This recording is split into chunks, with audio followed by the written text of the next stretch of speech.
Welcome, everyone. And here we are, wherever you are, whatever time it is where you are. We are We Awake, and this is our pretty much weekly. Sometimes I'm here and sometimes I'm not, but meditation where we pick one of the tracks from our rather large library of brain entrainment tracks, and we meditate together because I don't know, brain training is powerful technology, and meditating with other people is also a powerful technique that it's been proven by science that it it creates a field. There's something there that actually changes it. So, and it's non-local. In other words, you don't have to be in the next room or sitting in a chair across from me. You can be in Japan, you can be Antarctica, Iceland, Greenland, Ukraine, anywhere, and it's the same thing.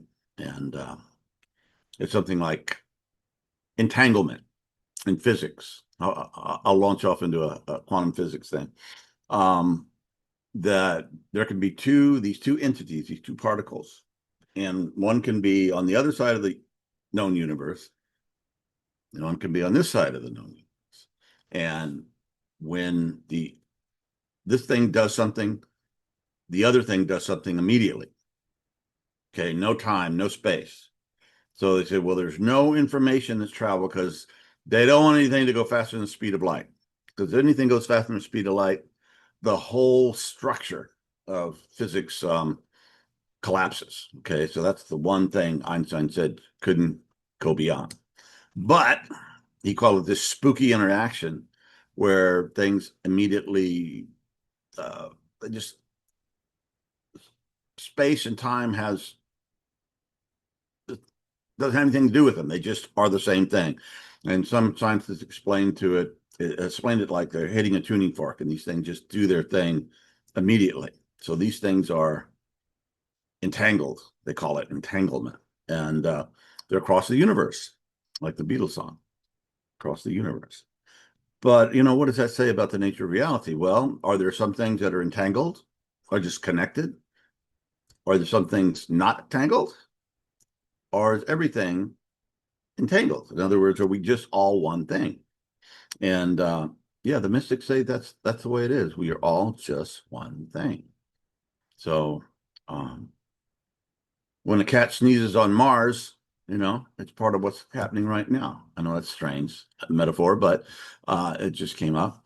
So yeah, it's truly the more you experience and the more you look at the way things are hooked up at the basic level, the way it's a lot more than just our normal walk around thinking the way that things are. It's a very profound mystery that we're experiencing every moment. And sometimes we get our ways of looking at things that are not quite accurate. So let's just go with that today, that we are connected. And what we're going to do today is a group experience of a bunch of individuals, or is it because we are all actually the same thing, emerging moment to moment together? So let's rock. And calm your mind. That's my mind calming spell. Hope it works. And let's be together.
Well,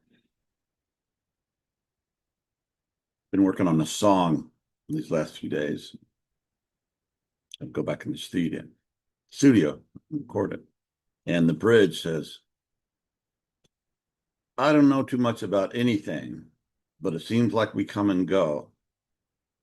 And if I find you in some other time, you can bet your heart that I won't let go and love will last. Oh, in some other time. And yeah, Hamid says that love is one of the essential aspects, qualities of true nature, our own true nature. So what are we doing when we practice? It's remembrance, forgetting not to remember, right? The name of this track that was part of the volume of 3 tracks. So forgetting not to remember. What do we remember?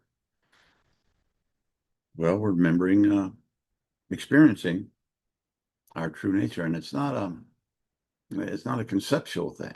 Okay, I mean it can be. You can take something and make concepts out of it, which is true. And I was reading some of Plotinus, who was a masterful mystic in 3rd century after in the Common Era. Okay, and he said that the inquiry, the spiritual practice, is like an artist who has a big slab of marble, and what that statue is already contained in the marble. It's already there. It's all there. And he has to sculpt it in such a way that takes out the parts so you can actually see the form. And that's very interesting. And which led me to think about Thomas Aquinas, great medieval Catholic mystic who taught at the University of Paris. And he, I don't know if he'd be considered to be part of the Enlightenment.